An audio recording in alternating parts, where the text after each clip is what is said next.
El comedor privado estaba cargado de tensión. Un famoso empresario estaba entrevistando a tres mujeres perfectas para que fueran la madrastra de su hija de 6 años. Se sirvió champán. Los cubiertos de oro tintinearon. Entonces, la niña se escapó de su niñera. Corrió por la alfombra roja, pasó junto a las candidatas y escondió la cara en mi delantal cubierto de flores. La sala quedó en silencio. Su padre se giró y sus ojos se encontraron con los míos. Era un hombre al que nadie le decía que no. Chicago es dos ciudades, la que sirvo y la que duermo. La que sirvo es toda torres de cristal y restaurantes como Cento, donde el vino cuesta más que mi alquiler. La que duermo está junto al río, donde la niebla huele a hormigón húmedo y las sombras contienen la respiración. Soy Rowan Hale, tengo 26 años. Solía ser estudiante de enfermería, llena de estúpidas esperanzas, pero la esperanza no paga la quimioterapia. Mi madre se ha ido y ha dejado atrás sus deudas médicas. Una herencia final asfixiante. Ahora trabajo turnos dobles en Cento. Soy camarera, ayudante de cocina, lo que necesiten. Soy buena con las manos, buena para pasar desapercibida. Esta noche, pasar desapercibida no era una opción. El ambiente en el restaurante era tenso. Marco, el propietario, había estado todo el día nervioso. No dejaba de secarse la frente, revisar el libro de reservas y gritar al personal de cocina, a todo el ala privada. La sección 4 estaba reservada para un grupo de 5 personas. Mateo Lucero. No hacía falta leer las páginas de sociedad para conocer su nombre, pero sí había que leer los manifiestos de embarque. Tenía 38 años. Era dueño de Lucero Logistics. Era dueño de los puertos, los camiones, los almacenes. Era legítimo en su mayor parte. Los rumores decían que eso era precisamente lo que le hacía poderoso. Era viudo y traía a su hija. Los vi llegar a través de la rendija de la puerta de servicio, una procesión de subnegros, elegantes y silenciosos como tiburones. Mateo Lucero salió primero. Llevaba un traje que probablemente costaba $10,000, pero lo llevaba como una armadura. Era alto, de cabello oscuro, y se movía con una economía de movimientos que no desperdiciaba nada. Le seguían tres mujeres. Eran, en una palabra, perfectas. Una era rubia, cubierta de diamantes.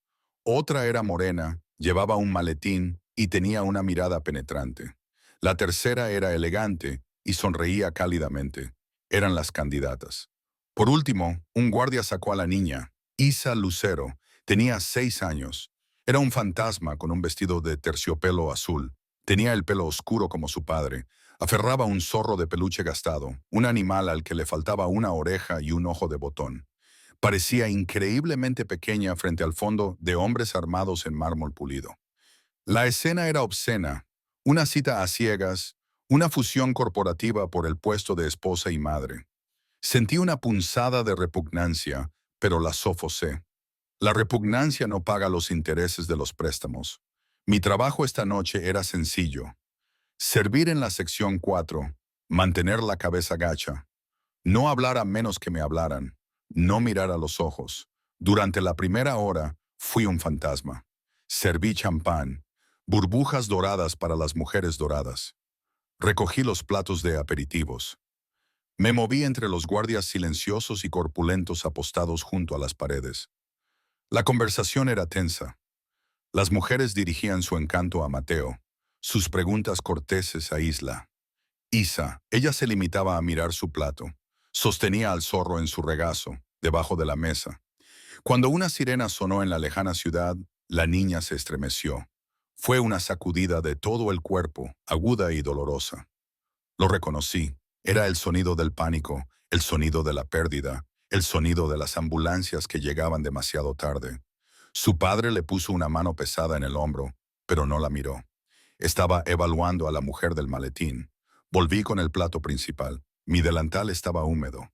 Sabía que tenía una pequeña mancha de harina en la mejilla por haber preparado la masa en la cocina.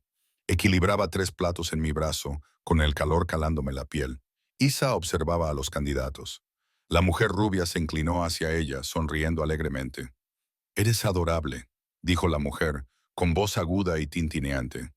Deberíamos ir a comprar ponis. Isa echó la silla hacia atrás. Ocurrió muy rápido. No gritó. Simplemente se movió.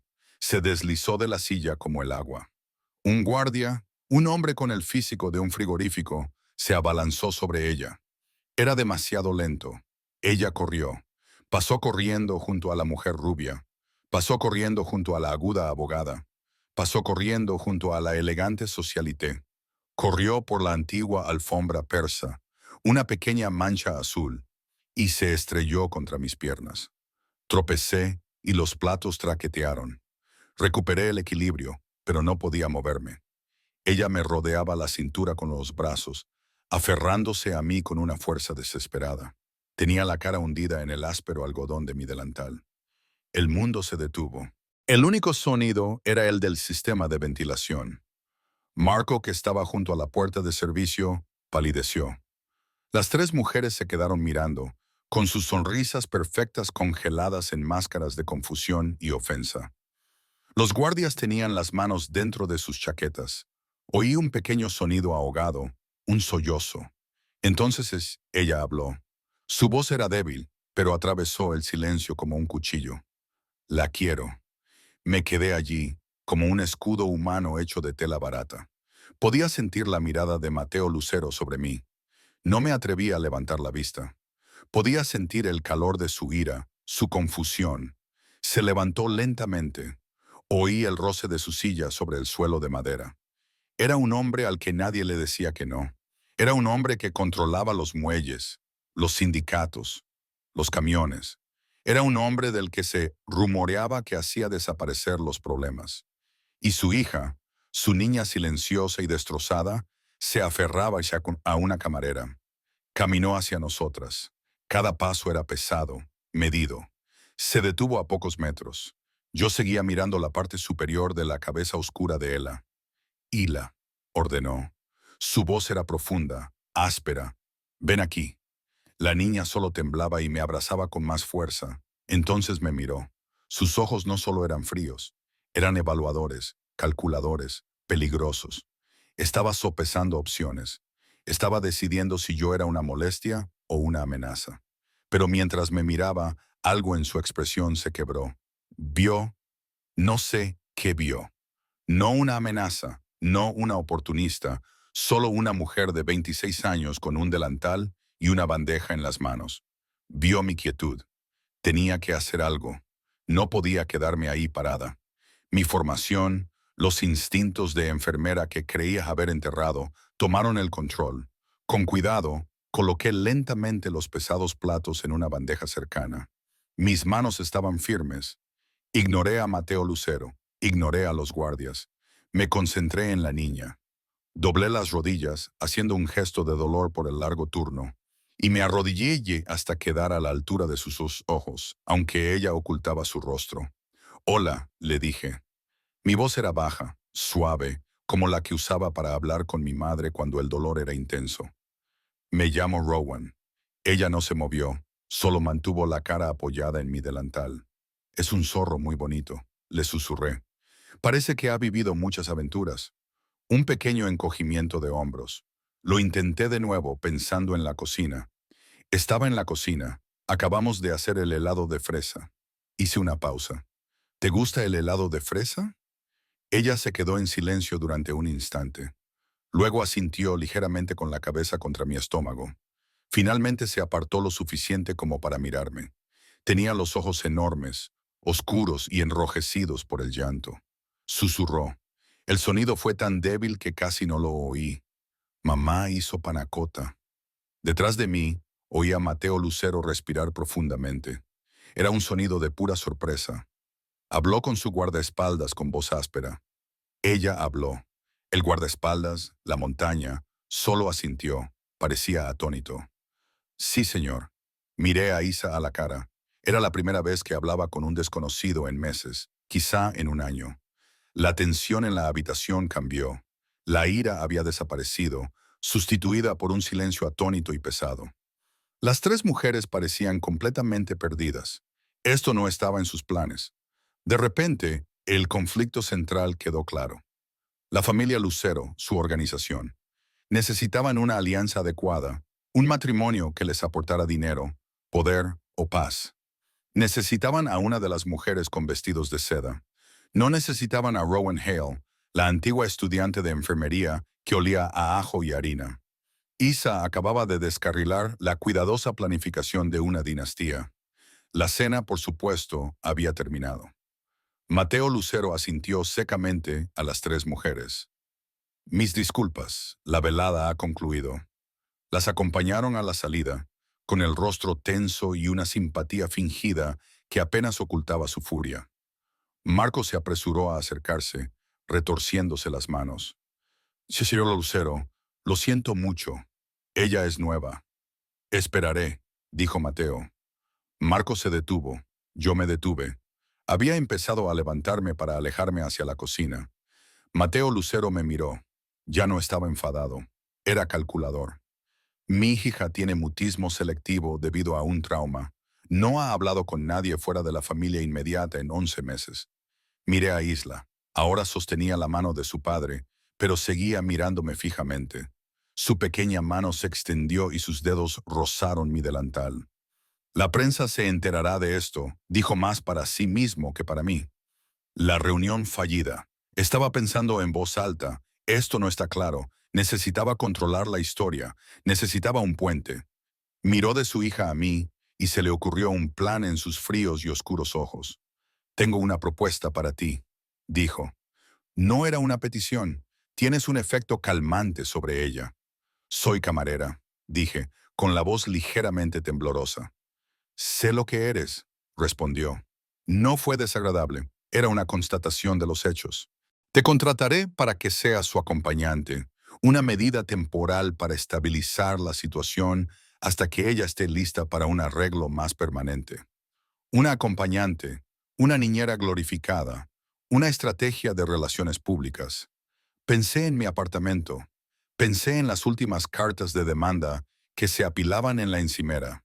La deuda era una montaña que nunca podría escalar. Él nombró una cifra, un salario semanal. Era más de lo que ganaba en 3 meses. Era suficiente para pagarlos. Todos ellos. Miré su rostro tan controlado y duro. Luego miré a Isla. Ella me observaba, con los ojos muy abiertos, conteniendo la respiración. Estaba aterrorizada de que dijera que no. En ese momento, no era la hija de un jefe de la mafia. Era solo una niña de 6 años que había perdido a su madre y su voz. Sí, dije. Mi voz era clara, lo haré, pero no estaba mirando a Mateo Lucero. Estaba mirando a Ella, lo haré por ella. Mi último turno en Cento fue tranquilo. Marco me pagó en efectivo, con las manos ligeramente temblorosas. Parecía aliviado y aterrorizado. Eres una buena chica, Rowan, dijo, sin mirarme a los ojos. Solo ten cuidado. El ático de Lucero no era un hogar. Era una declaración. Estaba en la última planta de un rascacielos de cristal con vistas al río y a todo el horizonte de Chicago. El mobiliario era minimalista, caro y frío. El silencio era absoluto, solo roto por el zumbido del filtro de aire y el murmullo de los guardias hablando por sus pulseras. Comenzó mi periodo de prueba.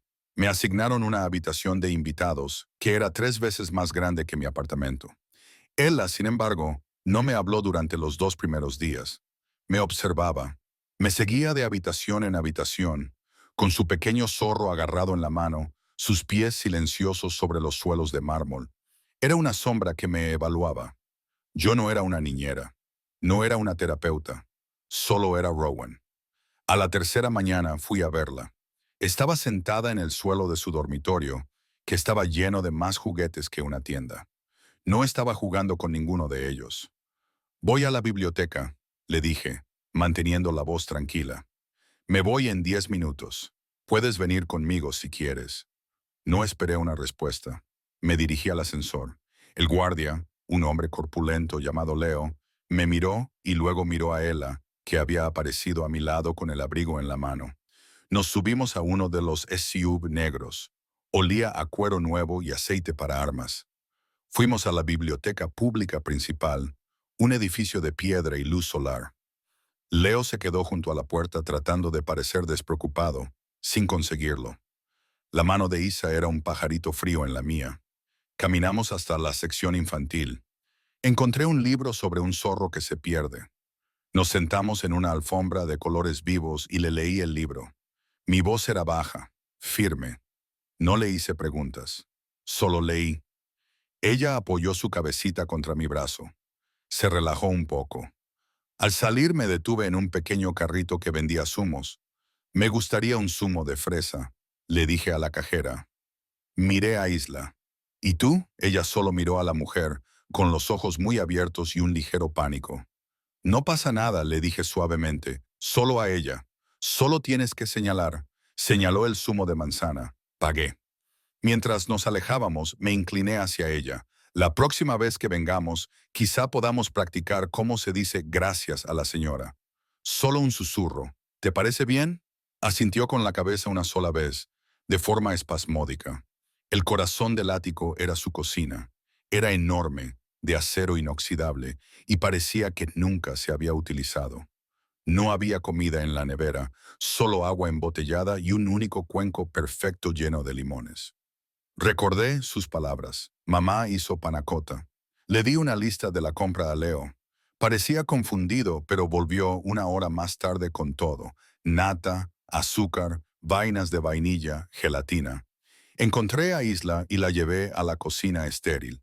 Encontré un delantal, probablemente de su madre, y se lo até sin apretar alrededor de su pequeña cintura. Vamos a ensuciar mucho, le dije. Le enseñé a partir la vaina de vainilla, con sus diminutas semillas negras salpicando la nata. Le dejé coger la batidora, con sus manitas luchando por mezclar el pesado líquido. Mi madre y yo solíamos hacer galletas, le dije, manteniendo un tono de voz alegre. Ella siempre me dejaba lamer la cuchara. Decía que era lo mejor. Isa no levantó la vista, pero dejó de remover. Ella usaba este bol, susurró Isa. Me quedé paralizada. Miré el pesado bol de cerámica que estábamos usando. Es un buen bol, dije en voz baja. El olor a vainilla y nata caliente inundaba la fría habitación. Olía a hogar. Cuando la mezcla estuvo lista, la vertimos en vasos pequeños y los metimos en la nevera para que cuajara. Estaba limpiando la encimera cuando lo vi.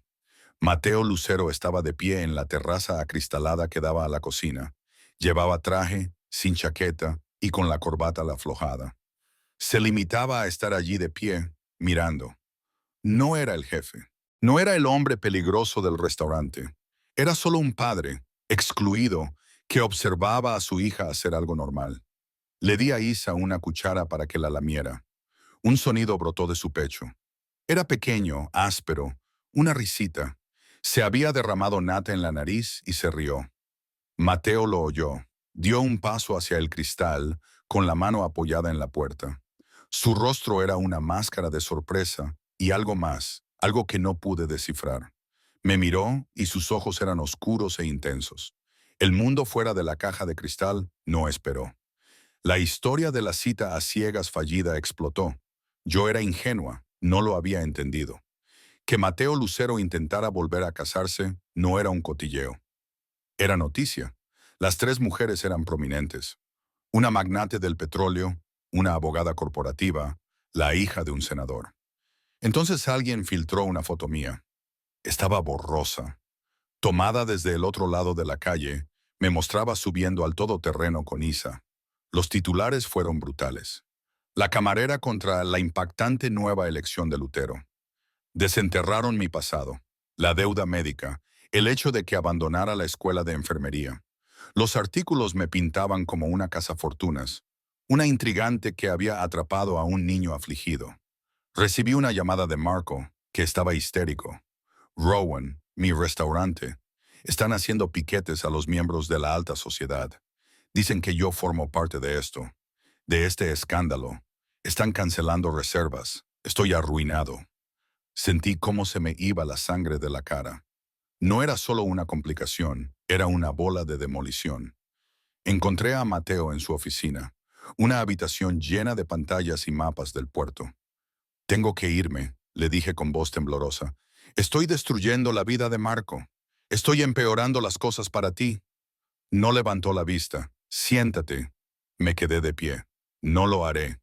Finalmente se giró, con los ojos fríos. La filtración no fue un accidente. Se trata de Dominic Moretti. El grupo Moretti es un rival. No utiliza armas. Utiliza datos, relaciones públicas y contratos de desarrollo urbano. Quiere mis rutas marítimas. Está intentando hacerme parecer inestable, sembrar el pánico entre mis accionistas, hacer que la comisión municipal dude de mí. ¿Qué tiene esto que ver conmigo?, pregunté. Eres una variable desconocida. Te está utilizando. La camarera es una buena historia. Me hace parecer impulsivo, débil. Hizo una pausa. En cuanto a Marco, ya está todo arreglado. Mis abogados están con él ahora. Sus honorarios legales están pagados. Le han dado una indemnización por las molestias. Estará bien. No lo había pedido. Simplemente lo había arreglado. Había comprado el silencio de mi antiguo jefe. No se puede comprar a la gente, susurré. Yo puedo, dijo simplemente. Acabo de hacerlo. La confianza con Esla era algo frágil, construido milímetro a milímetro. Una tarde, parecía cansada. Tenía ojeras. Es hora de dormir la siesta, le dije. Se fue a la cama, pero se quedó allí tumbada, con los ojos muy abiertos. Las luces del ático eran automáticas, brillantes. Me miró, con su pequeño cuerpo tenso.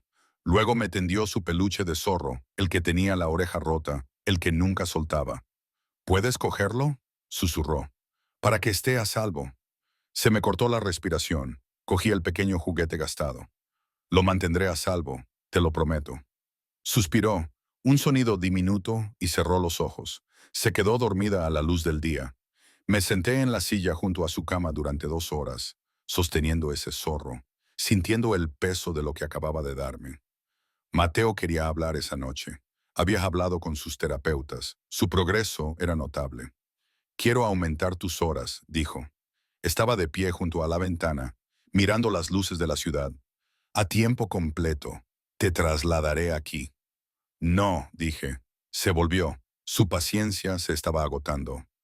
Te estoy pagando una cantidad obscena de dinero, Rowan. Esto no es una negociación. No soy uno de tus contenedores de transporte, Mateo. El nombre se me escapó y él se tensó. No puedes programar su curación. No puedes controlar esto. Estás tratando de gestionar su dolor como si fuera una fusión empresarial. Es un trauma. Es complicado. No se puede seguir una hoja de cálculo. Y tú eres el experto, replicó. Un estudiante de enfermería que abandonó. Las palabras me dolieron, pero me mantuve firme. Sé que una niña necesita un hogar normal. Necesita sentirse segura. Esto, señalé las paredes de cristal, los guardias silenciosos. No es normal. Es una jaula dorada. Necesita la biblioteca. Necesita ir al parque junto al río. Necesita ser una niña de 6 años, no un activo de relaciones públicas. Estábamos gritando, o más bien, yo estaba gritando. Él se estaba volviendo más frío, más peligroso. Necesita protección, dijo, con voz grave y gutural. Necesita conexión, le respondí. Me quedaré. Seguiré ayudándola, pero con una condición. Él esperó en silencio. Deja de utilizarla. Deja de utilizarme. Vi los periódicos. Estás dejando que difundan la historia de que soy tu nueva novia. Es un escudo para ti, pero la convierte en un blanco. No voy a ser parte de eso. Si quieres que ayude a tu hija, entonces déjame ayudarla a ella, no a tu imagen. Me miró fijamente durante 1 minuto entero. Pude ver el cálculo en sus ojos. Está bien, dijo, mordiendo la palabra. Por ahora lo haremos a tu manera. Me quedé con mi apartamento. Lo necesitaba. Necesitaba poder cerrar con llave mi propia puerta, una puerta que no tuviera un guardia afuera. Salí del ático alrededor de las 11 de la noche. El aire era frío y húmedo. Mi coche estaba aparcado a 3 manzanas, en un garaje público. Una camioneta oscura, vieja y destartalada, salió del callejón cuando giré hacia mi calle. Se mantuvo a 2 coches de distancia detrás de mí. Giré a la derecha y giró a la derecha. Giré a la izquierda. Giró a la izquierda. Mi corazón latía con fuerza contra mis costillas. No era una coincidencia. Era un mensaje. Era Moretti. Cogí mi teléfono y aceleré, saltándome un semáforo en ámbar. La camioneta me siguió. No conduje hasta mi casa. Conduje hasta la comisaría más cercana. En cuanto giré hacia el aparcamiento, bien iluminado, el motor de la camioneta rugió y se alejó a toda velocidad en la noche. Me quedé allí sentada, temblando, con las manos agarradas al volante. Lo llamé. Una camioneta me ha seguido, le dije, con una voz sorprendentemente firme. Una camioneta oscura. Ahora se ha ido. Estoy en la comisaría de la calle 18. Su respuesta fue con una serie de palabrotas, bajas y violentas. Voy a enviar a Leo. A partir de ahora él te llevará en coche. Se acabó lo de ir andando. No, dije la palabra antes de poder pensar. ¿Qué has dicho? He dicho que no. Eso es lo que quieren. Quieren asustarme. Quieren que me encierres en la torre. Si acepto tu chofer, si vivo en tu fortaleza, ella nunca podrá ser normal. Nunca podrá ir a la biblioteca. Siempre será la hija del jefe. No le haré eso. Tendré más cuidado. Pero no seré tu prisionera. Se produjo un silencio peligroso y pesado en la línea. Acababa de desafiarlo de nuevo. Eres una tonta, Rowan, susurró. Buenas noches, Mateo, dije y colgué. No dormí. A la mañana siguiente volví al ático. Me sentía cansada, asustada, pero también extrañamente viva. Cuando entré, corrió hacia mí. Estaba radiante. Llevaba un trozo de papel en la mano. Era un dibujo hecho con lápices de colores. En él aparecían 3 personas. Un hombre alto con traje, una niña con el pelo oscuro y una mujer con el pelo castaño y un sencillo vestido azul. Mi vestido. Todos nos cogíamos de la mano. Por encima de nosotros, un sol amarillo brillante. Ella corrió hacia mí, hacia el enorme e intimidante frigorífico de acero inoxidable. Cogió un imán, uno promocional de una de sus empresas de transporte. Pegó el dibujo a la puerta. Era la declaración de una niña de 6 años, una afirmación de un hecho, una imagen de su familia. Miré el dibujo y miré al guardia que estaba junto a la puerta de esta casa, de esta vida. Ese sencillo e inocente trozo de papel no era arte. Era un acto de guerra. El dibujo de Isa de los 3 permaneció en el enorme frigorífico de acero inoxidable. Lo sujetaba un imán barato con forma de barco de carga. En una casa de minimalismo calculado, era una brillante y desafiante salpicadura de color. Era un acto de rebelión. La frágil pieza que representaba ese dibujo duró exactamente 48 horas. El siguiente ataque de Dominic Moretti no vino de una camioneta oscura. Vino a través de Internet.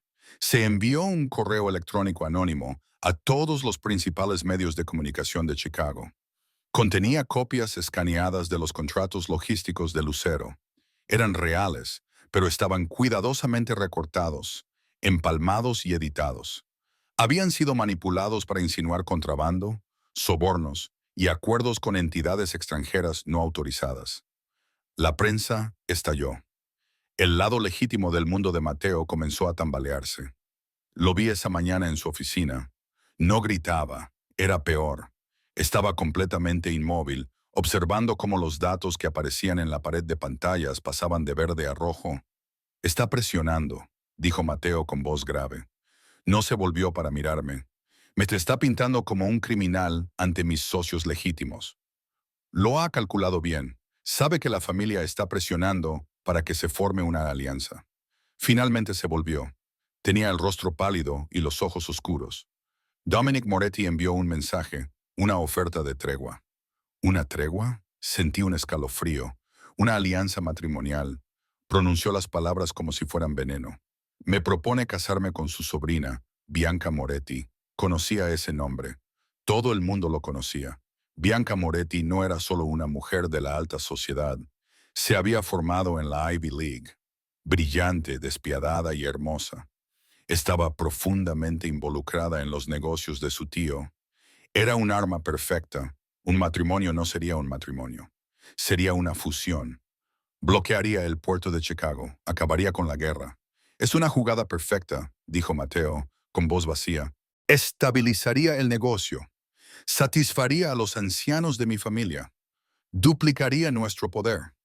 ¿Lo estás, lo estás considerando? Le pregunté, con voz apenas audible. Me sentía mal. No, dijo él, pero la familia son los mayores. Lo ven como el único camino lógico.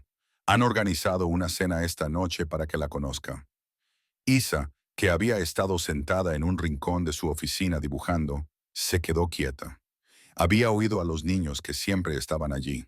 Más tarde, cuando la ama de llaves, una mujer severa llamada Señora Petrov, Gigiacu, intentó ponerle a ella un vestido nuevo de terciopelo rígido para la cena, comenzaron los gritos. No era una rabieta. Era un sonido primitivo y crudo de terror. Corrí a su habitación. Isa había quitado el vestido y se escondía debajo de su enorme cama, aferrándose a su zorro. «No la quiero», gritó con la voz quebrada. «No quiero una nueva mamá, quiero a Rowan». La señora Petro me miró con el rostro tenso y desaprobador. «El señor Lucero está esperando. La familia está llegando».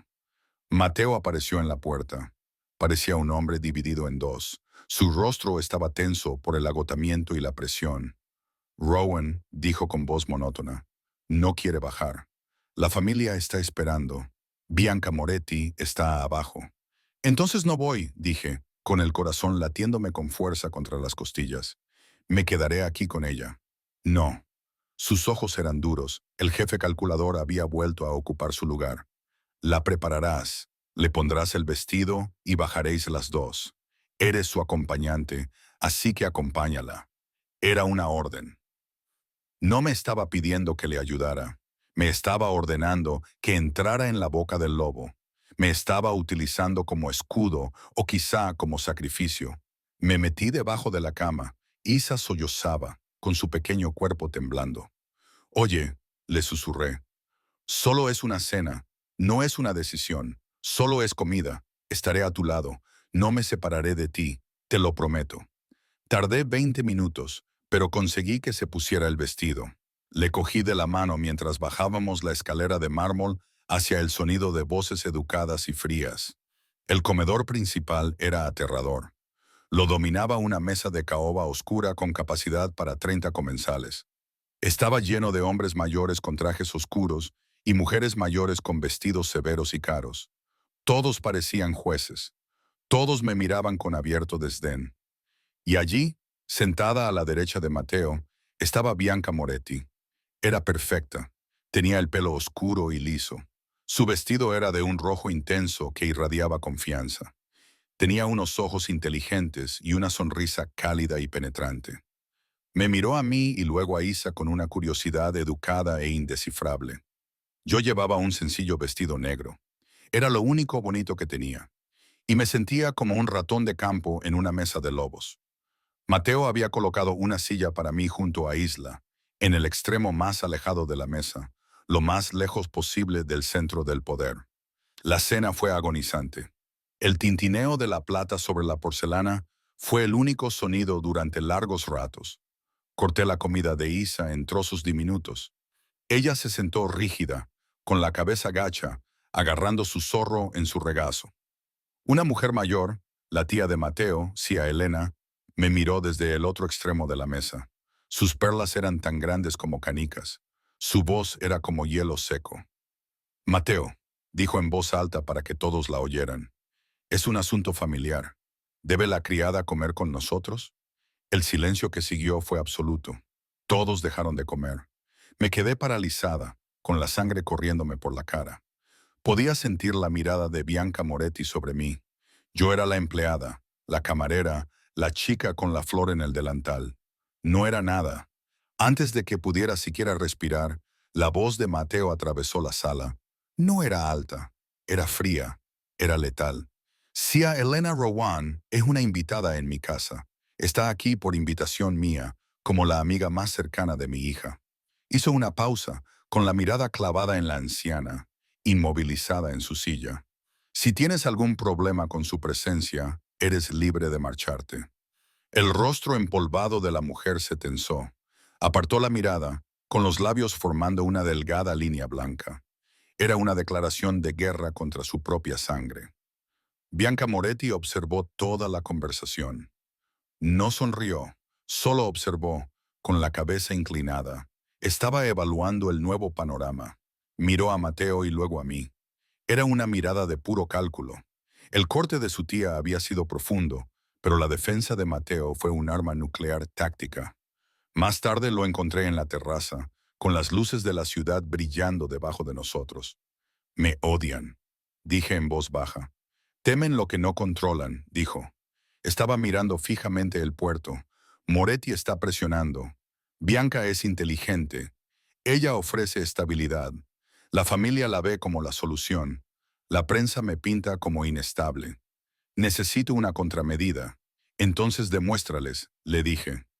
La idea de formar, nacida de mi propio pasado, mi antiguo barrio, pero no a su manera, no con amenazas, no con un matrimonio.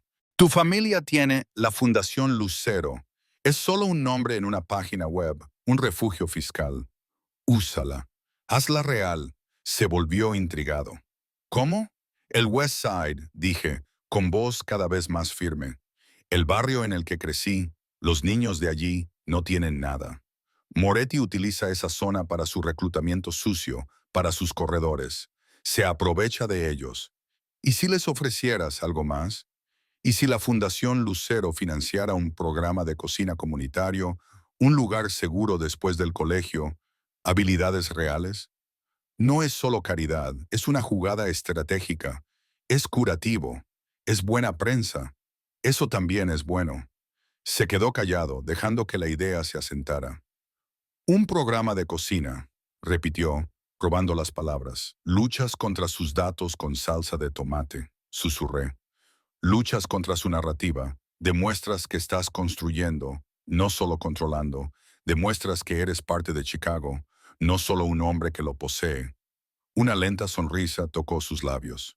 Fue algo raro y sorprendente. Eso es inteligente, Rowan. Eso es muy, muy inteligente. Se movió más rápido de lo que podría haber imaginado.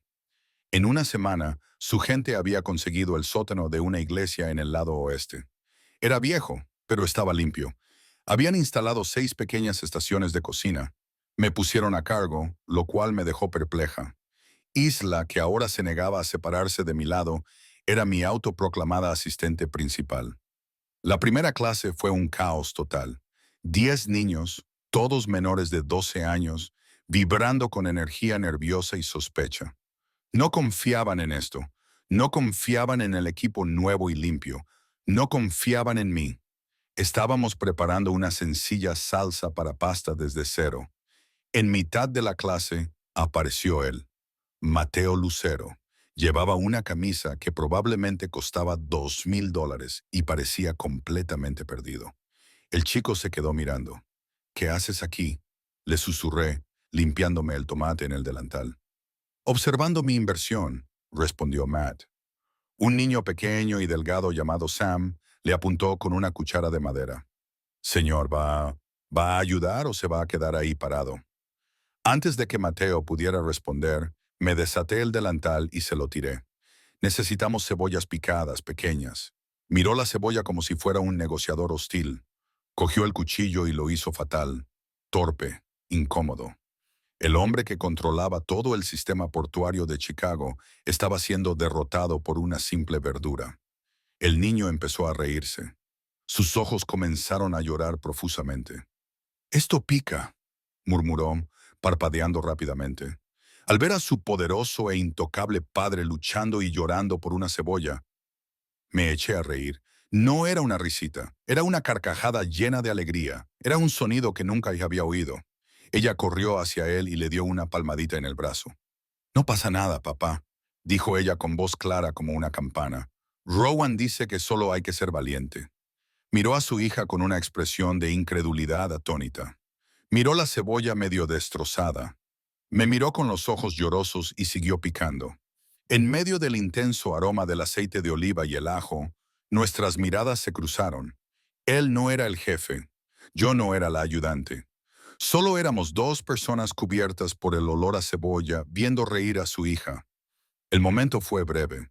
Fue real y me aterrorizó más que cualquiera de los hombres de Moretti. La cocina comunitaria fue un éxito inesperado y enorme. A la prensa le encantó. Era la contrapartida perfecta. A Dominic Moretti debió de odiarlo. Su siguiente movimiento no fue estratégico. Fue cruel. 2 días después, llevaba a Isa a casa desde la biblioteca. Estábamos en el puente de Franklin Street.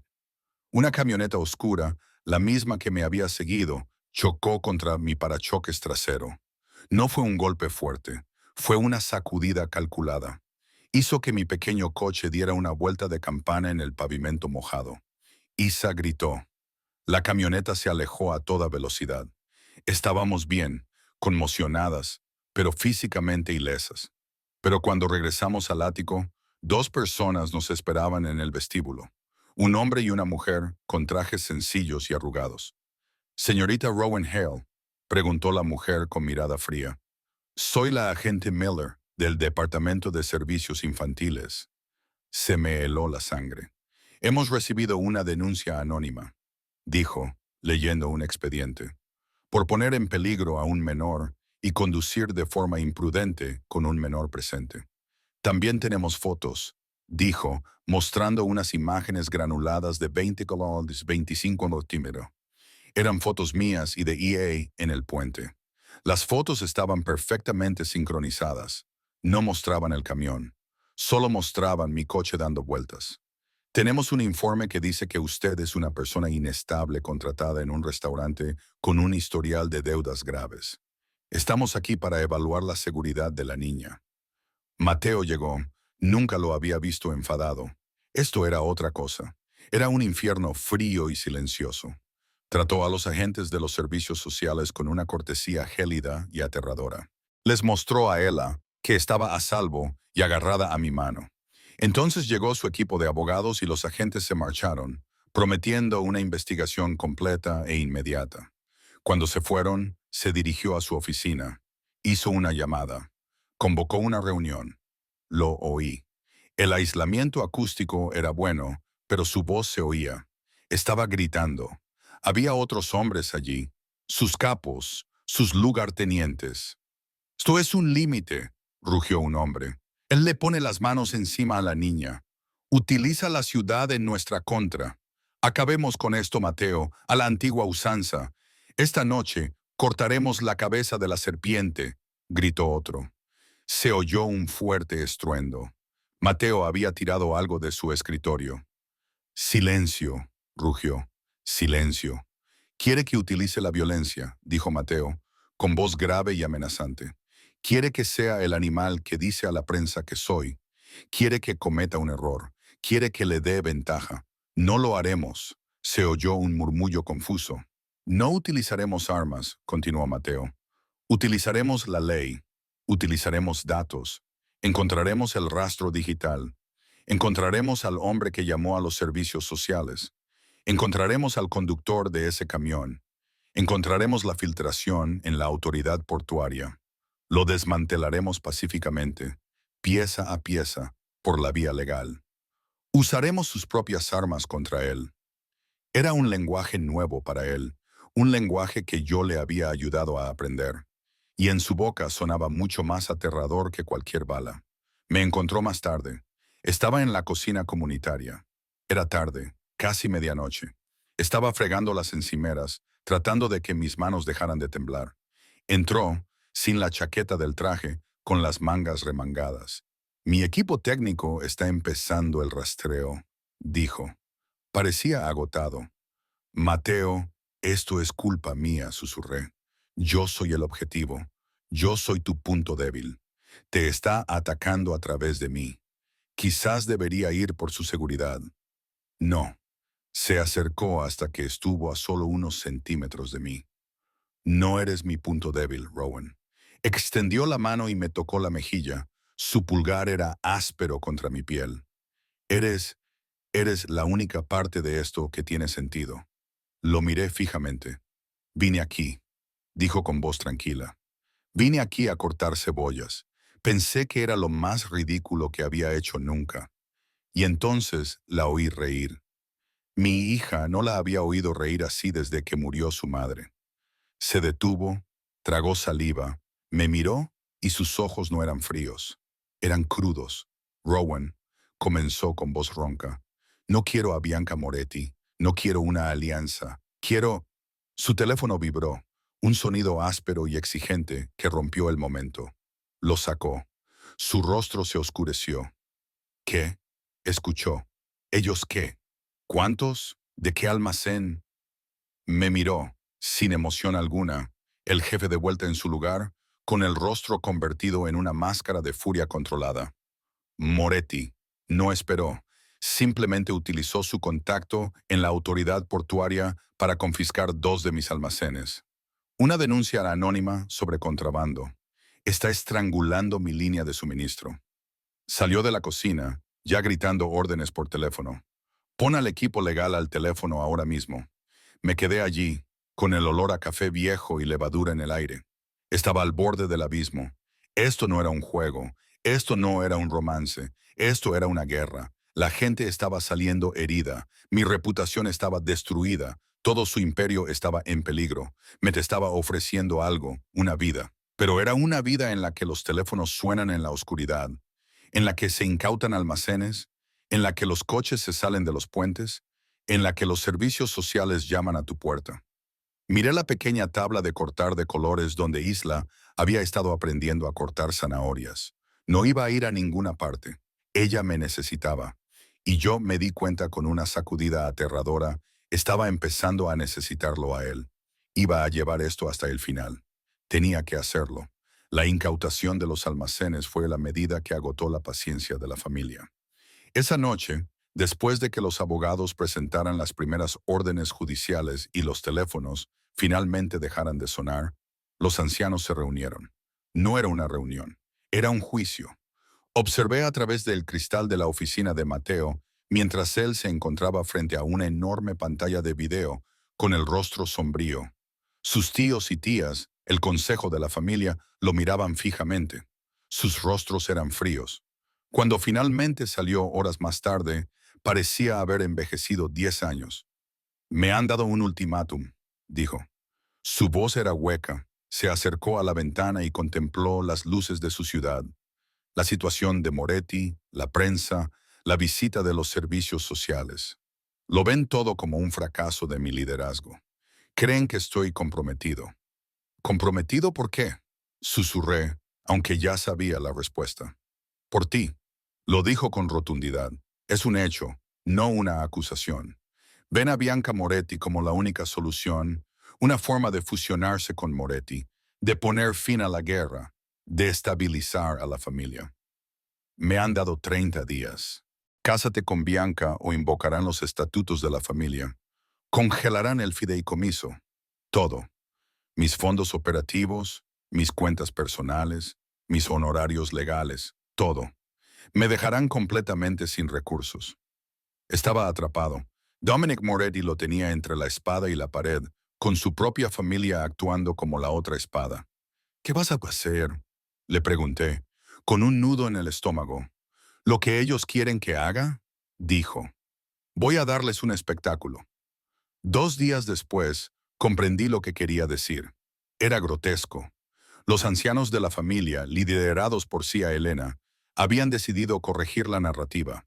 Estaban reorganizando la cita a ciegas. Era una actuación obligatoria, un acto público de rendición. Volvimos a Cento, al mismo comedor privado, solo que esta vez estaba lleno de flores. Cia Elena había invitado a una selecta lista de periodistas de sociedad y blogueros afines. Era una trampa. Bianca Moretti ya estaba allí, sentada a la mesa, radiante con un vestido color crema. Era la imagen de la elegancia. Mateo estaba de pie a su lado, con el rostro impasible. ¿Por qué estamos aquí? Le susurré. Yo estaba de pie junto a la entrada de servicio, mi lugar asignado. Me ordenaron que trajera a Isla. Estamos aquí, dijo Mateo en voz baja, porque quieren una imagen. Quieren que se vea a la camarera entregando amablemente a mi hija y yo a la nueva madre. Están documentando mi sumisión. Isa temblaba, con la mano entrelazada con la mía. Llevaba el mismo vestido de terciopelo azul de la primera noche. Una cruel puesta en escena. No me gusta, susurró, escondiendo la cara contra mi pierna. La señora de las perlas me está mirando. Cia Elena. Estaba presidiendo la sala, sonriendo a los periodistas. El señor Lucero simplemente se ha tomado su tiempo para tomar una decisión meditada sobre el futuro de su hija. Decía que es un hombre que valora la familia por encima de todo. «Traed a la niña», ordenó la anciana, señalándome con un gesto. Me sentí mal, miré a Mateo, una súplica silenciosa y desesperada. Él no me miró a los ojos. Estaba atrapado y nos estaba arrastrando a la jaula con él. «No pasa nada», le susurré a Isla, forzando una sonrisa. «Solo tenemos que sentarnos 5 minutos. Estaré aquí. No te dejaré sola». La acompañé hasta la mesa, con sus piececitos arrastrándose por la alfombra. La senté en la silla junto a Mateo. Bianca Moretti se inclinó hacia nosotros. Era suave, su voz cálida. «Hola, Ela. Me alegro mucho de volver a verte». Empujó una caja envuelta con mucho gusto por encima de la mesa. «He oído que te gustan los animales, así que he encontrado algo muy especial para ti». Isa se limitó a mirarla. Miró a Bianca y luego a su padre. Él miraba su vaso de agua, con la mandíbula tan apretada que pensé que se le rompería. Entonces sus ojos se encontraron con los míos. Al otro lado de la habitación, vi cómo el pánico se apoderaba de ella, la sensación de traición absoluta. «No», dijo Isa. Su voz era débil. La sonrisa de Cia Elena se tensó. «¿Qué es eso?» «Querida». «No». Isa empujó el regalo, cayó al suelo con estrépito. «No, no». Se levantó de un salto de la silla. Isla Mateo gritó, tratando de alcanzarla, pero ya se había ido. Corrió como lo había hecho la primera vez.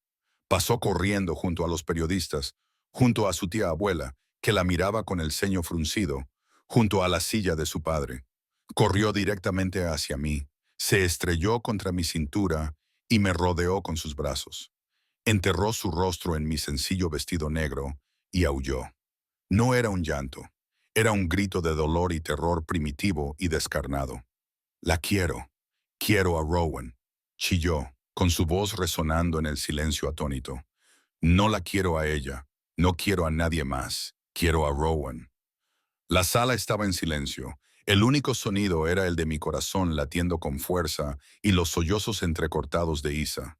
Las cámaras seguían grabando, capturando cada segundo de este desastre. Bianca Moretti parecía atónita. Su perfecta compostura finalmente se quebró.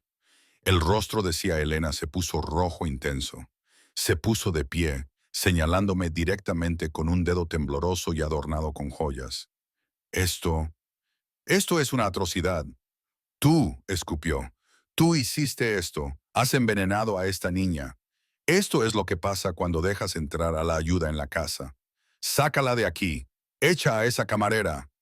Un guardia que estaba junto a la puerta dio un paso hacia mí. «¡Alto!», dijo Mateo con voz que no era alta, pero que atravesó la sala como una navaja. Se había levantado, no me miró, no miró a Isla. Caminó paso a paso hasta situarse justo delante de su tía. Estaba tan cerca que ella tuvo que estirar el cuello para mirarlo. «No lo hagas», dijo, con una voz que era un susurro letal que todos pudieron oír. «No vuelvas a hablar así de ella». La anciana se quedó boquiabierta. Nunca en su vida le había hablado así. Acababa de trazar una línea en la arena delante de la prensa contra su propia sangre. Se volvió hacia los atónitos periodistas. Sabía que tenía que decir algo. Era culpa mía. Yo era quien había traído este caos a sus vidas. Abracé con más fuerza el cuerpo tembloroso de Isa. «No soy un premio», dije. Mi voz temblaba, pero era clara. Los periodistas se volvieron hacia mí. «No soy una opción en una alianza. No soy nada. Solo soy la persona con la que Isla se siente segura. Eso es todo. Eso es lo único que importa». Miré a Mateo con ojos suplicantes. «Por favor, detén esto. No le hagas esto». Mateo me miró.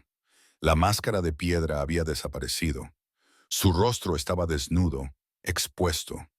Miró a su hija, que lloraba en mis brazos. Miró a su tía, que lo observaba con furia indisimulada. Miró a Bianca Moretti. Ella le devolvió la mirada y en un momento de extraordinaria elegancia, le hizo un pequeño gesto con la cabeza, casi imperceptible. Era un permiso. Era una abdicación.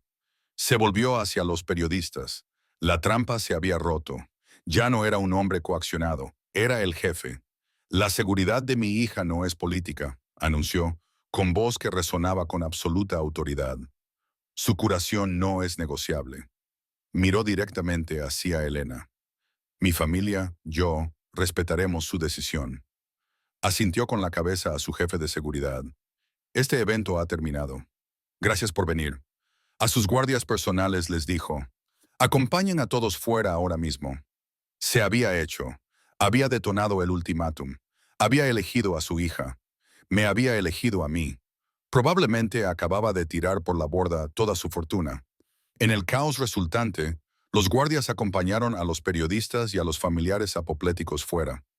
Estábamos en el pequeño y oscuro pasillo de servicio junto a los ascensores.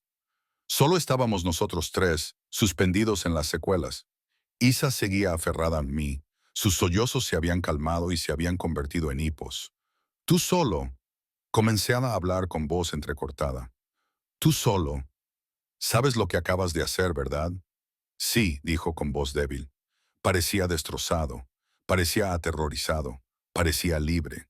Me miró con los ojos oscuros y frenéticos, como un hombre que se ahoga. Y entonces se movió. Puso una mano en la pared junto a mi cabeza para apoyarse. Con la otra mano me agarró por la cintura y me atrajo hacia él. Isa seguía encajada entre nosotros, pero a él no le importaba.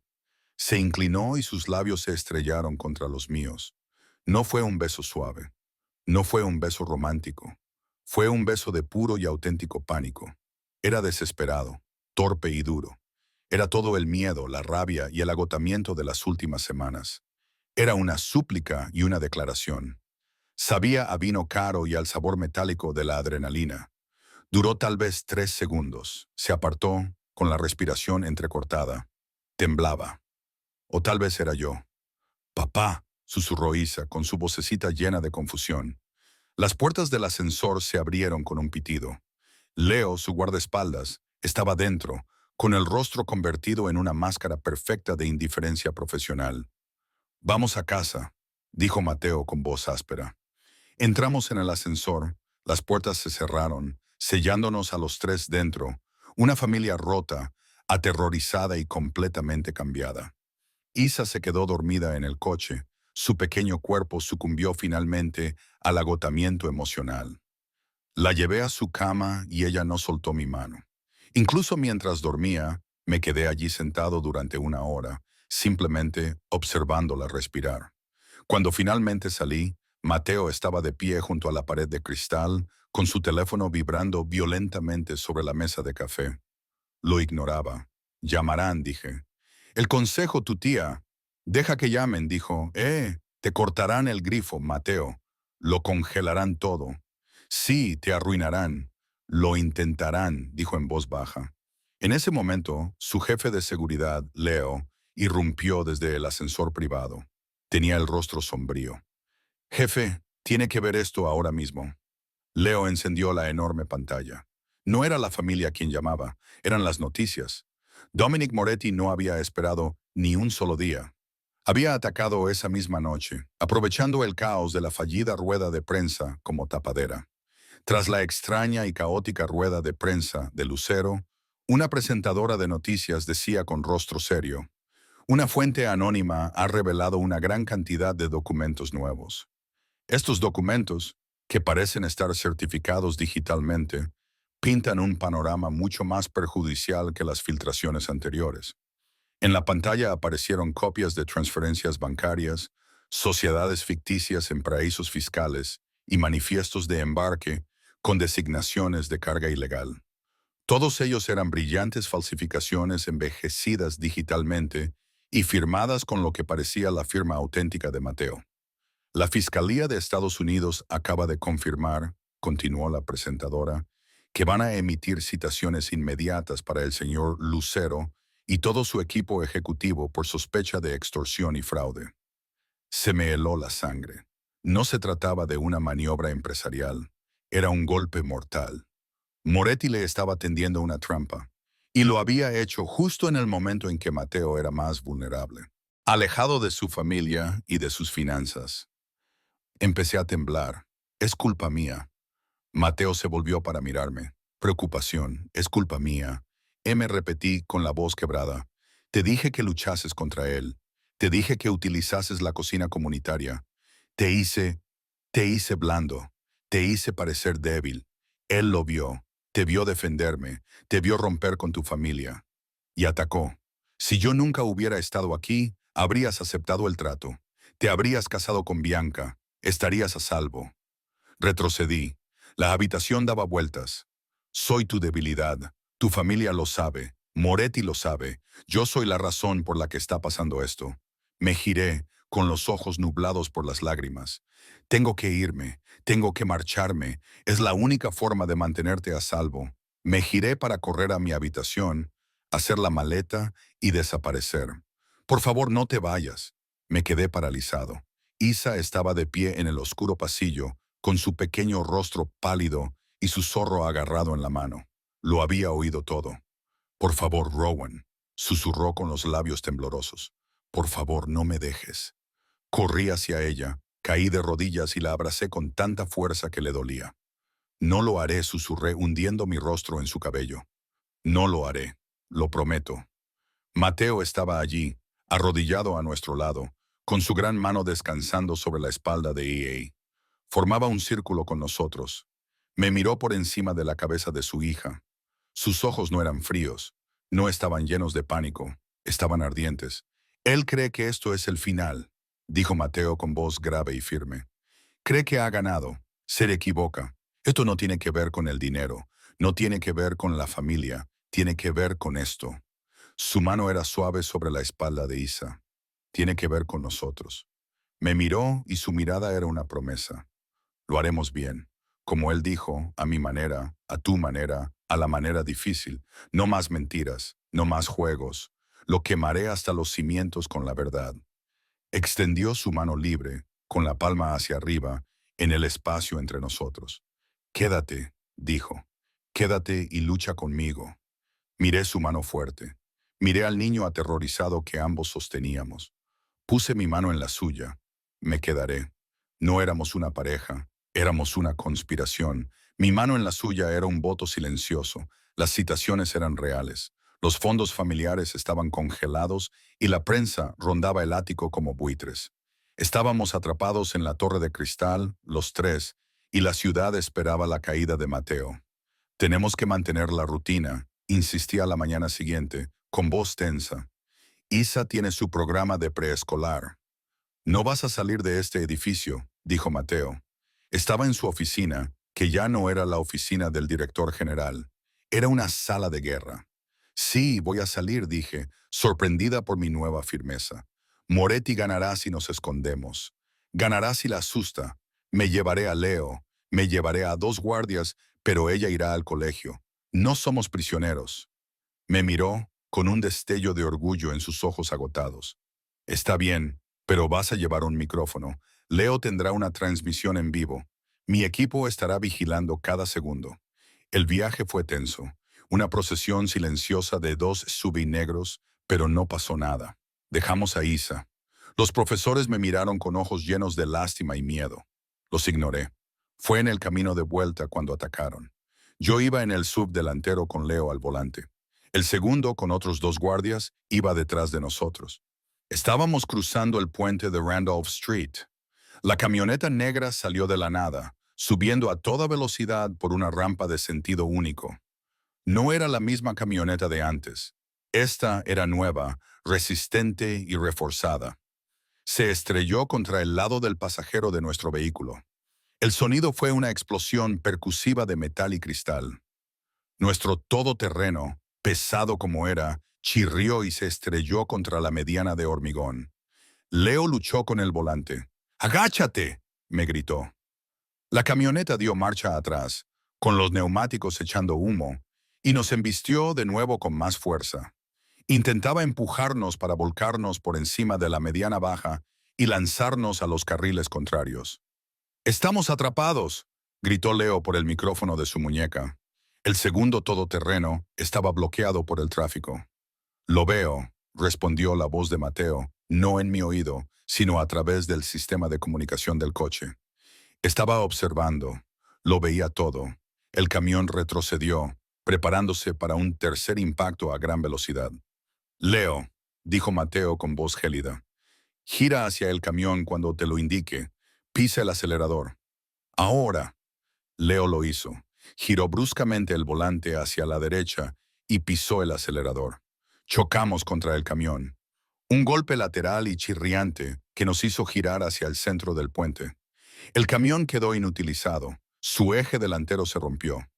Dos hombres saltaron y empezaron a correr, pero Mateo ya les había adelantado. Van a pie hacia el norte por Walker. Los tengo. Jefe, estoy listo, gritó el conductor del segundo coche. Permiso para perseguirlos. Negativo, ordenó Mateo. Quédate con Rowan. Ponla a salvo. Que nadie dispare. Repito, nadie.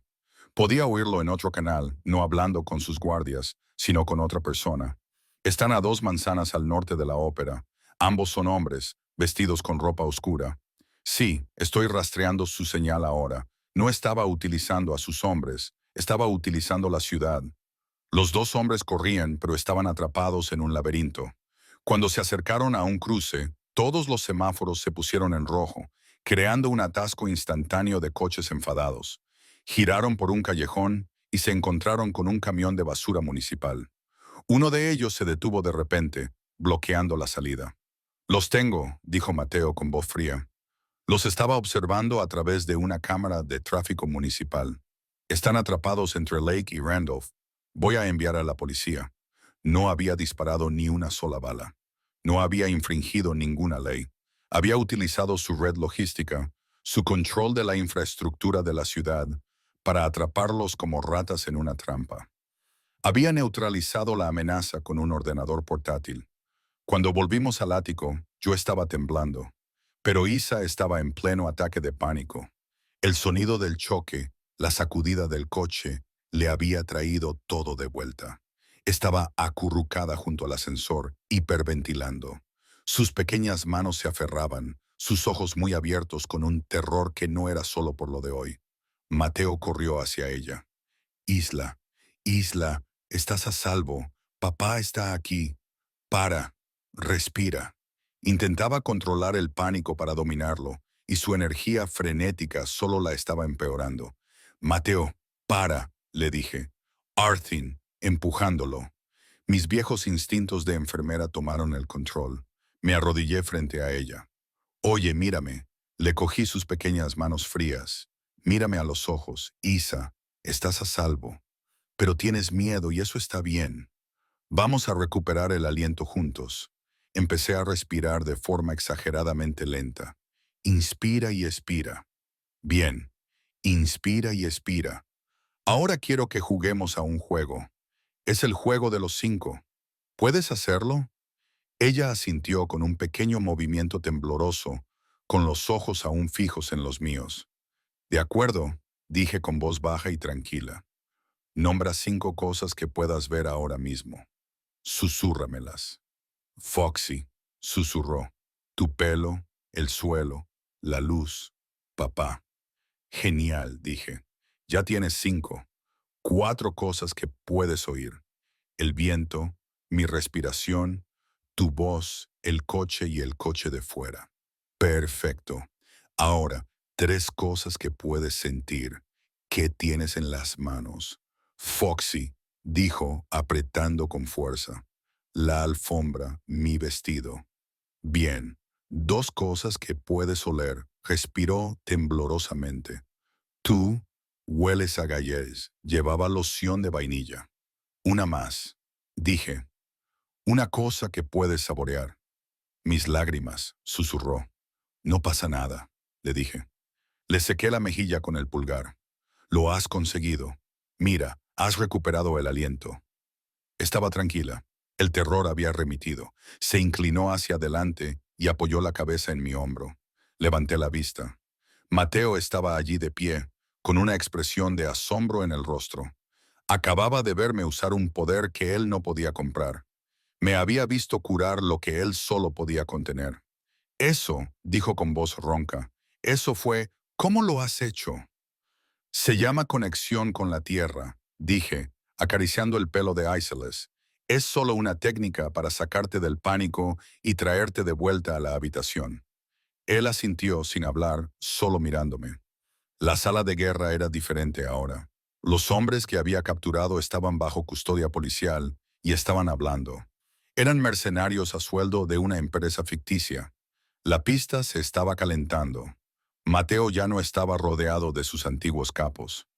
Lo flanqueaba un nuevo equipo, una mujer perspicaz llamada Alana, que era abogada de derechos civiles con experiencia en fraude corporativo, y un joven llamado Ben, un especialista en informática forense que parecía vivir a base de café y código.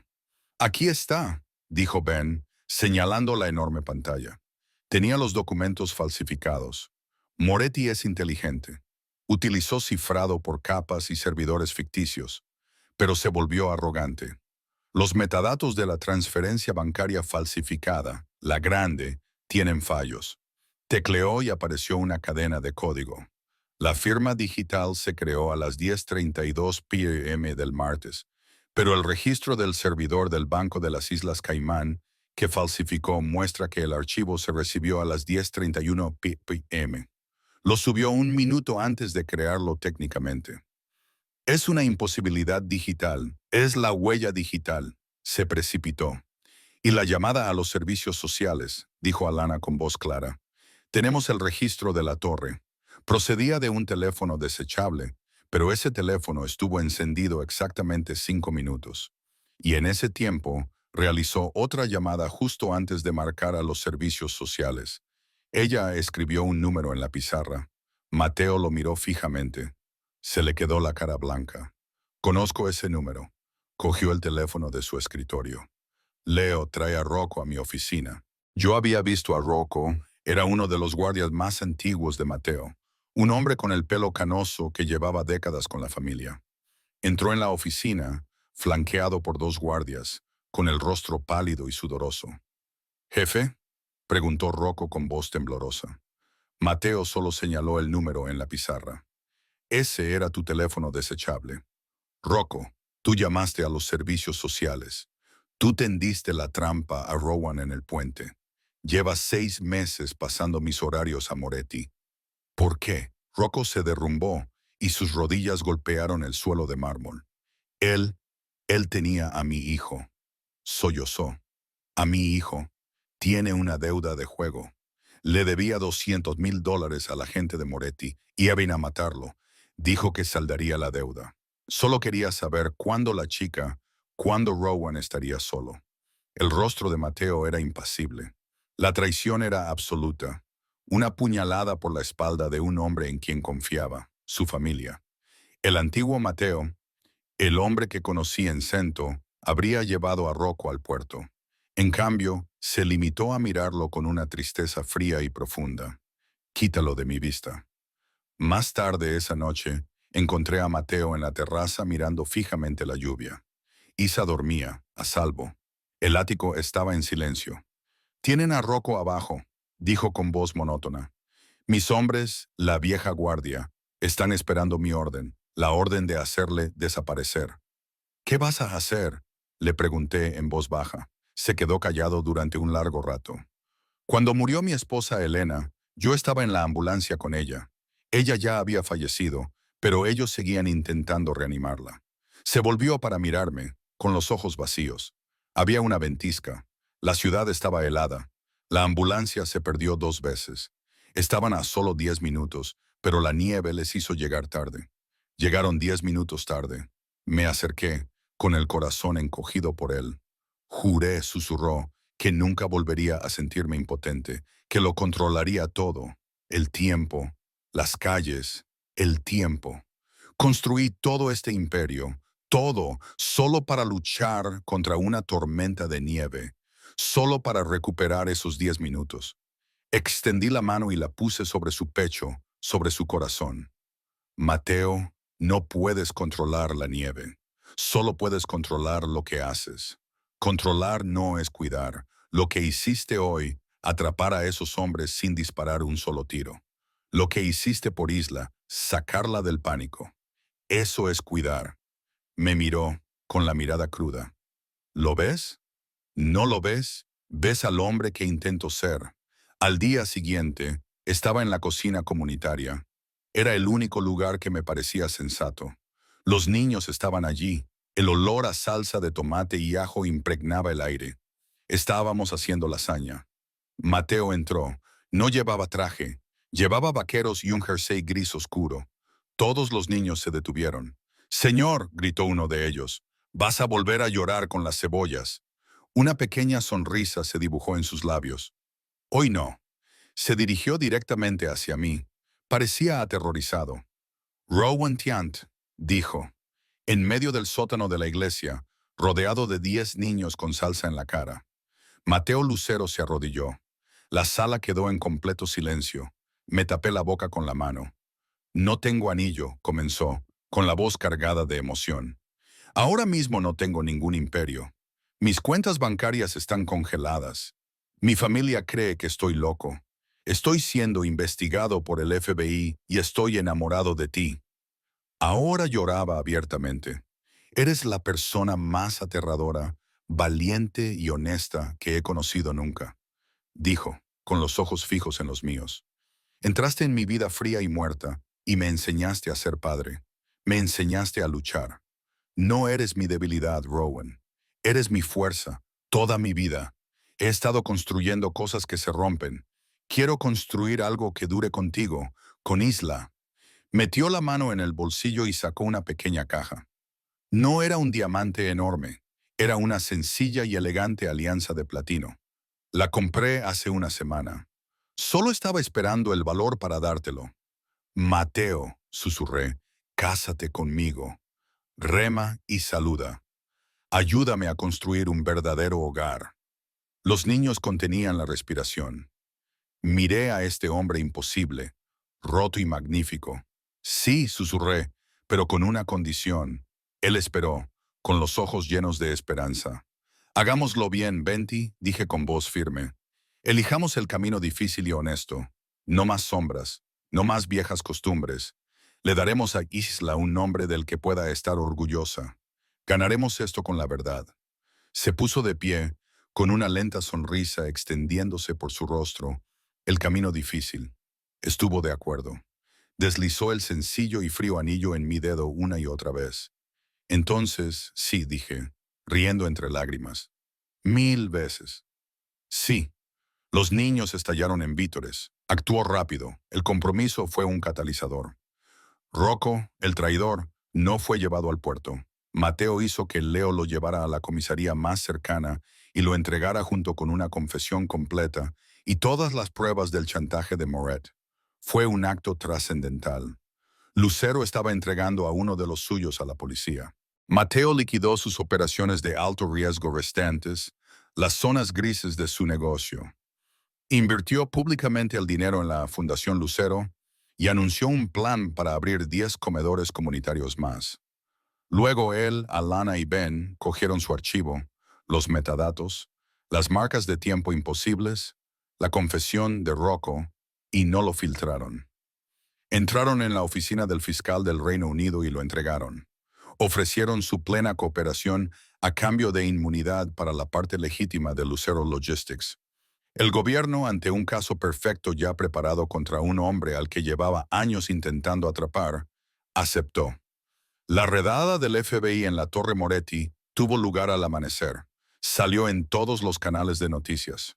Dominic Moretti, acorralado, hizo lo único que podía hacer. Arremetió, no contra Mateo, sino contra mí. Internet estalló con una campaña de desprestigio coordinada.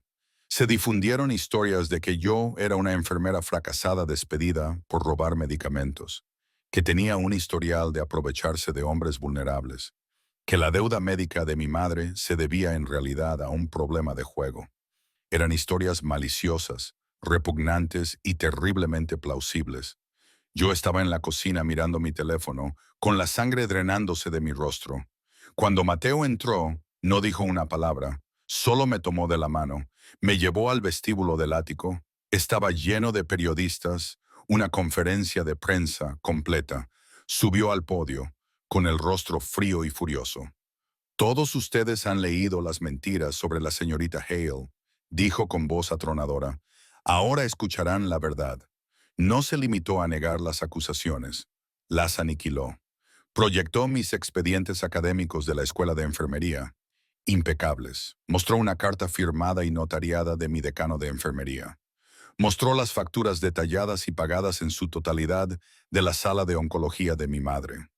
Dominic Moretti atacó mi negocio, dijo Mateo, con la mirada recorriendo la sala. Cuando eso fracasó, atacó a mi hija. Y ahora, en su último acto patético, ataca a la mujer que amo. Esto no es periodismo. Es el último suspiro de un criminal moribundo. La señorita Hale es mi prometida. Es mi compañera y posee más integridad y fuerza que cualquier otra persona en esta ciudad. Este ataque contra ella es un ataque contra mí y será el último error que cometa el señor Moretti. La rueda de prensa de Mateo fue una declaración de guerra librada con la verdad. El impacto fue inmediato y decisivo. La narrativa tan cuidadosamente envenenada por Dominic Moretti se hizo añicos. El video de Mateo, con el rostro frío por la rabia, defendiendo mi historia, el honor de mi madre y nuestro compromiso, se hizo viral. No solo había desmentido las mentiras, había demostrado que eran inventos maliciosos. La victoria legal llegó a una velocidad vertiginosa. La oficina del abogado de Utah allí, armada con la cooperación proactiva de Mateo, la confesión de Rocco y las irrefutables pruebas digitales de Ben, desmanteló el imperio de Moretti. La marca de tiempo imposible en los documentos falsificados fue la clave que lo desveló todo. Incautaron servidores de 3 centros de datos diferentes. Descubrieron las cadenas de mando, la red de granjas de bots pagadas para amplificar las noticias falsas, las cuentas secretas utilizadas para contratar a los hombres que me atacaron. Era un castillo de naipes, y Ben había sacado la única carta que lo hizo derrumbarse. Pero había un último testimonio crucial. Los agentes federales estaban construyendo su caso sobre fraude y extorsión, pero aún necesitaban un motivo claro para la corrupción a nivel municipal, las incautaciones portuarias y el ataque a los servicios de protección de menores. La clave vino de la última persona que esperaba, Bianca Moretti. Se puso en contacto con Alana, la abogada de Mateo, a través de un canal seguro. Solicitó una reunión, no con Mateo, sino con Alana. Quería cooperar. Yo estaba allí, en la oficina de Alana. Cuando llegó, parecía diferente. La armadura perfecta y pulida había desaparecido. Llevaba un traje sencillo y el pelo recogido. Parecía cansada, pero libre. Mi tío está acabado, dijo con voz firme. No parecía triste, sino pragmática. Intentará arrastrarme con él. No se lo permitiré. ¿Por qué estás aquí, Bianca?, preguntó Alana. Toda mi vida, dijo, sin mirar a Alana, sino a mí, ha sido una negociación, un contrato. Yo era una herramienta para que él asegurara una alianza, igual que él asumía que Isla era una herramienta para tu familia. Respiró hondo.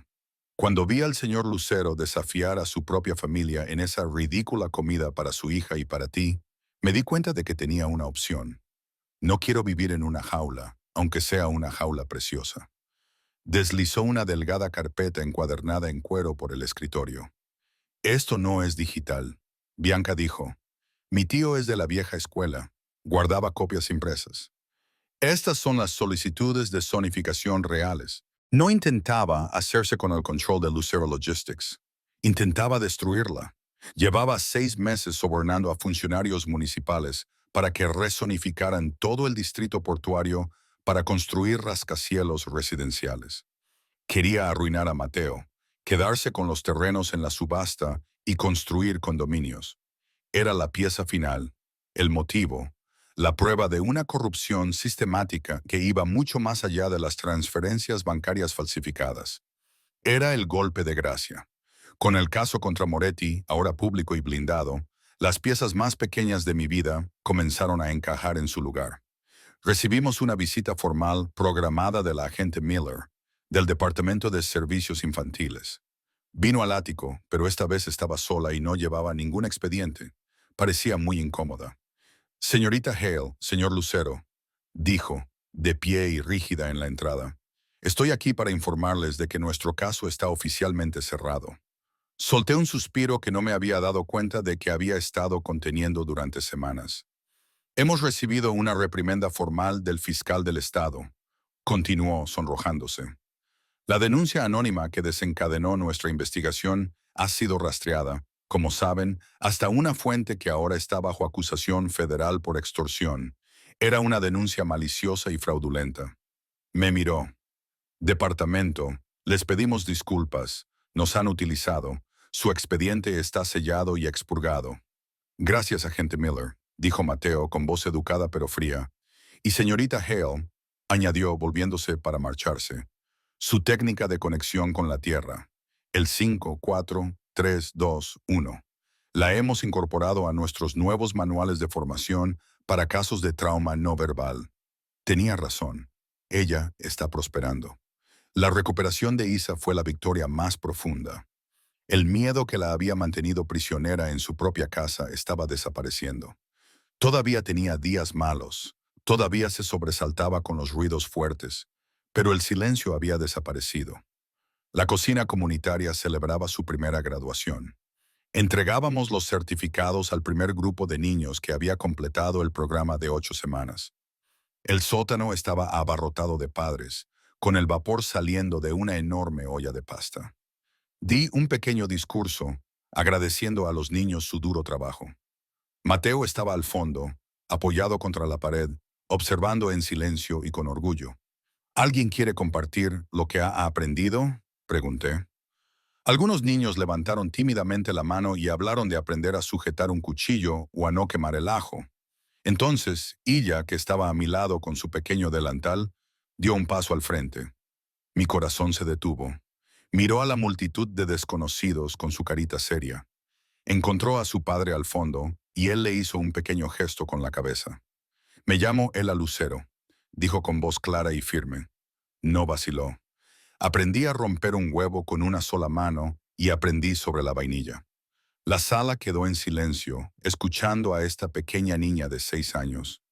Aprendí, dijo mirándome a los ojos, que el pan a cacota sabe a hogar. Antes sabía a mi primera mamá. Era un sabor triste.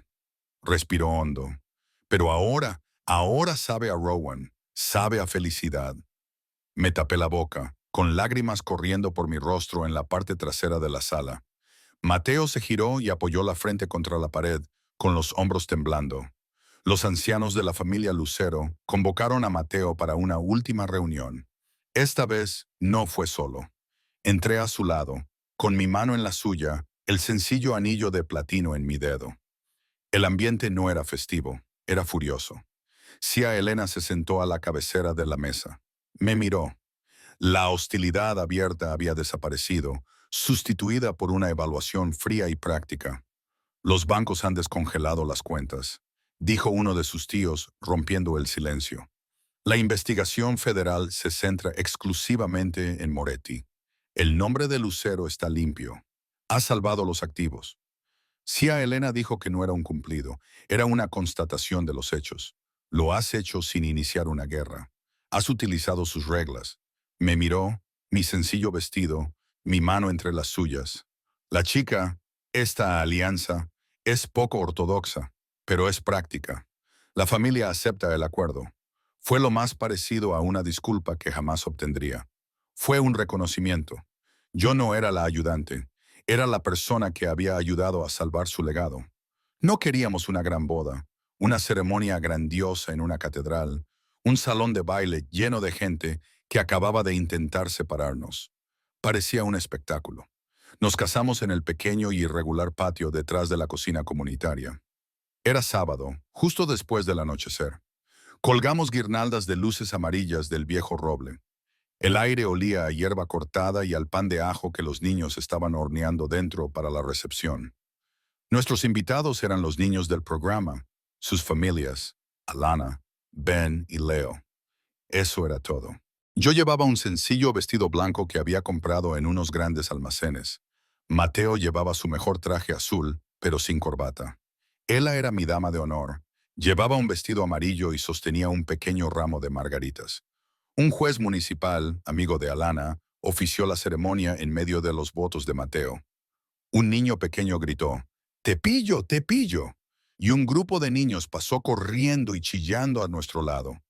Mateo se limitó a reír, me cogió de las manos y dijo, «Yo, Mateo, te acepto a ti, Rowan». En medio del caos y en silencio. «Yo, Rowan», dije con la voz entrecortada por las lágrimas, «te acepto, Mateo, en la riqueza y en la salud. Ya no eres pobre, pero en todo ello por el camino difícil». «Por el camino difícil», repitió.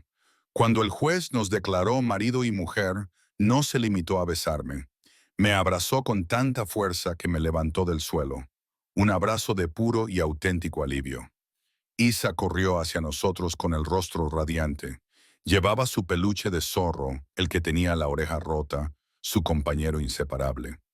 Me lo tendió. «Cariño», le pregunté, arrodillándome. «Ahora es tuyo», dijo con voz firme. «Para siempre, ahora tienes que cuidarlo». Me estaba dando su armadura.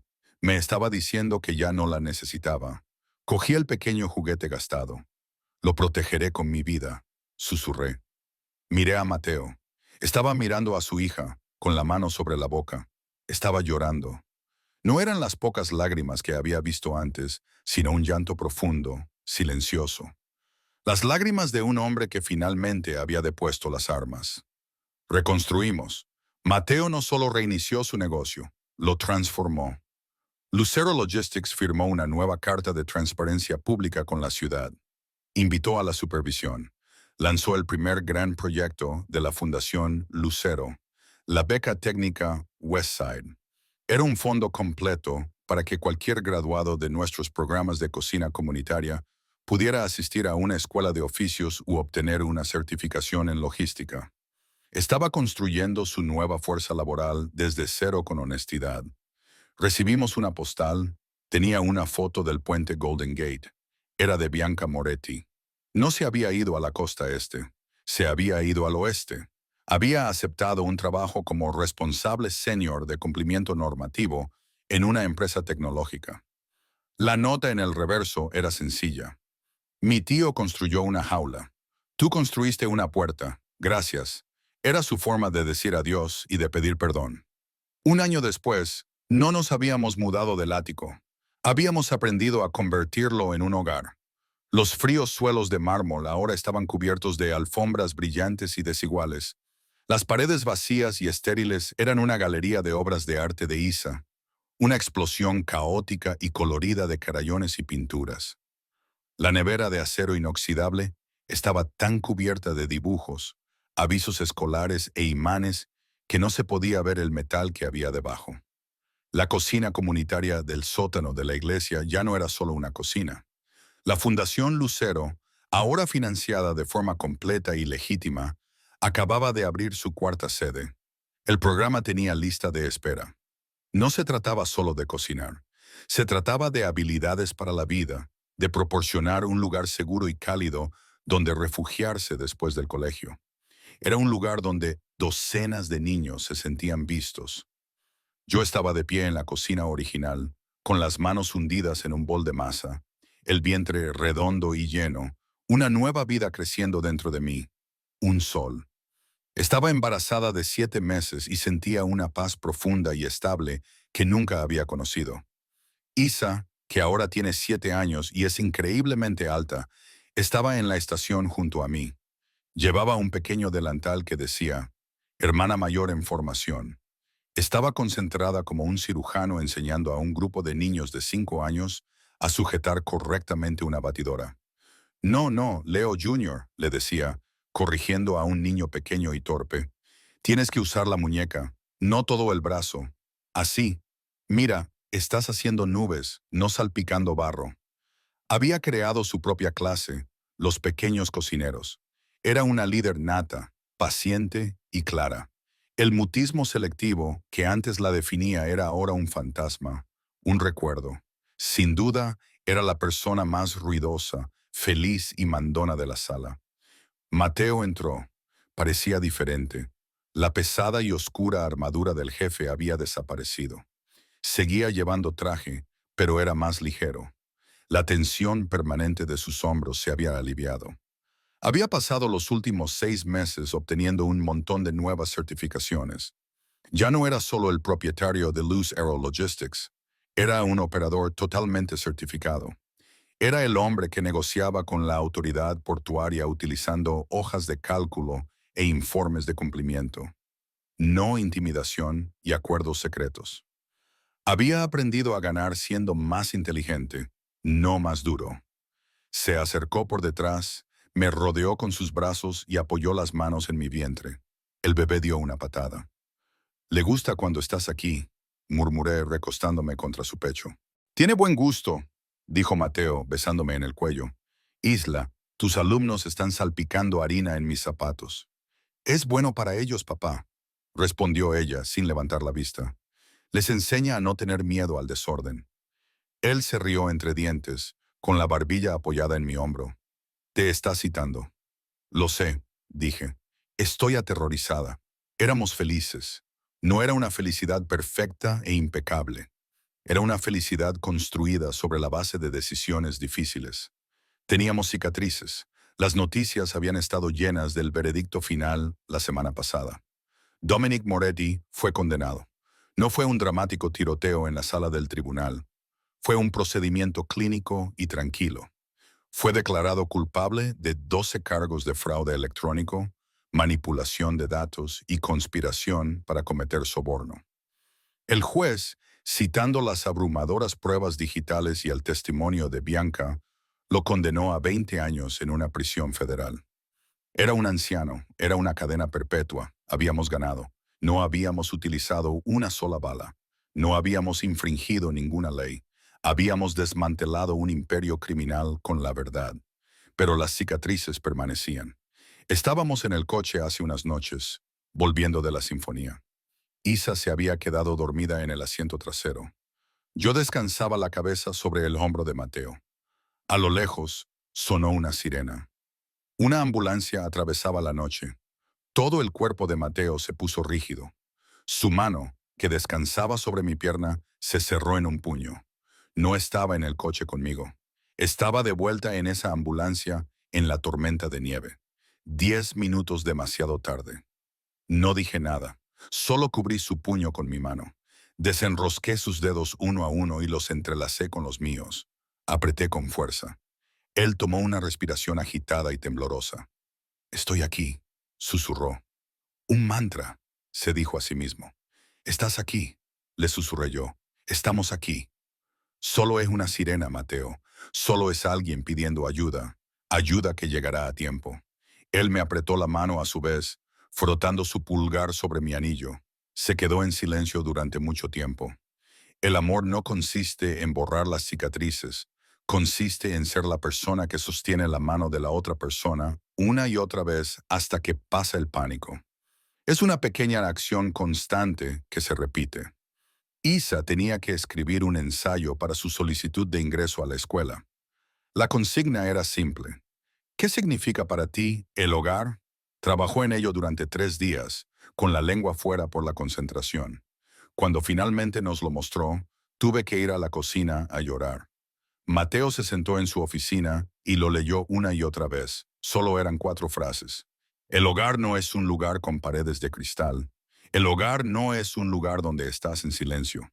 El hogar es una cocina, y el hogar es una cocina donde alguien te espera para que pruebes lo que ha preparado. Lo enmarqué. Ahora cuelga en la cocina de verdad, la del ático. Cuelga justo al lado de su primer dibujo de nosotros 3. Nuestra vida no era un cuento de hadas. El mundo seguía siendo el mundo. Las viejas fuerzas a las que había pertenecido Mateo, las que operaban en la sombra y con sangre, no habían desaparecido solo porque él hubiera cambiado. Seguían ahí. Estaban vigilando. Mateo había recibido un mensaje de texto la noche anterior. Era de un número desconocido y encriptado. Me lo enseñó. Solo decía: «Has elegido la luz. Eso es más difícil. Estarán vigilando». No sabíamos quiénes eran. ¿Era una amenaza? ¿Una advertencia de un antiguo aliado? No importaba. «Que vigilen», le dije, rodeándole la cintura con los brazos. «No nos estamos escondiendo». «No», dijo él, acercándome a él. «No lo estamos». Teníamos un nuevo código. Teníamos una nueva familia. Teníamos una comunidad. Ya no teníamos miedo a la oscuridad porque estábamos construyendo un lugar con mucha luz. Esa noche era viernes. El viernes era la noche familiar en la cocina comunitaria. Era una cena de puertas abiertas para todos los estudiantes, sus padres y cualquier persona del barrio que tuviera hambre. Las largas mesas de madera del sótano de la iglesia estaban repletas de comida. Lasaña, ensaladas, pan de ajo y 2 docenas de panacadas. Todo hecho por los pequeños cocineros de Ela. La sala estaba ruidosa, caótica y llena de risas. Yo estaba a la cabecera de la mesa, sentada entre Isla y Mateo. Estaba en una profunda y nerd discusión con Ben, nuestro chico de datos, sobre un nuevo software de logística. Ella le estaba explicando a un niño muy bajito de 5 años por qué los tomates son, de hecho, una fruta. Miré hacia el final de la larga mesa. Vi a Alana, nuestra abogada, riendo con algunas de las madres del barrio. Vi a Leo, nuestro estoico guardia, siendo retado a un pulso por un niño de 10 años. Esta era nuestra nueva familia. Este era nuestro nuevo imperio. No se había construido sobre el miedo o el control. Se había construido sobre la panacota. Se había construido sobre segundas oportunidades. Mateo debió de sentir que lo estaba mirando. Dejó de hablar y se volvió para mirarme. No dijo nada, solo sonrió. Una sonrisa sincera que después de todo este tiempo todavía me hacía saltar el corazón. Se inclinó sobre la mesa y me tomó la mano. Se la llevó a los labios y me besó los nudillos. Había encontrado sus 10 minutos. Todos habíamos encontrado nuestro momento. Las obsesiones, los fantasmas, los traumas seguían ahí, pero estaban en silencio. Quedaban ahogados por el ruido de los tenedores, el olor de la salsa de tomate y la risa alegre y hermosa de su hija. Me di cuenta de que el verdadero poder no es la capacidad de controlarlo todo, es la sabiduría de saber a qué vale la pena aferrarse y el valor de dejar ir el resto. Es la capacidad de no usar el poder cuando se puede. Los cuentos de hadas y las ciudades se construyen con decisiones honestas, una a una. Muchas gracias por escuchar esta historia. Tengo mucha curiosidad por saber desde qué parte del mundo la estás escuchando. Por favor, déjame un comentario para que podamos conectar y compartir nuestras opiniones. Si te ha gustado, suscríbete a mi canal Mafia Boss Stories y dale a me gusta a este video. Me ayuda mucho. Y por favor, apoya la historia pulsando el botón Hype para que más gente tenga la oportunidad de escucharla.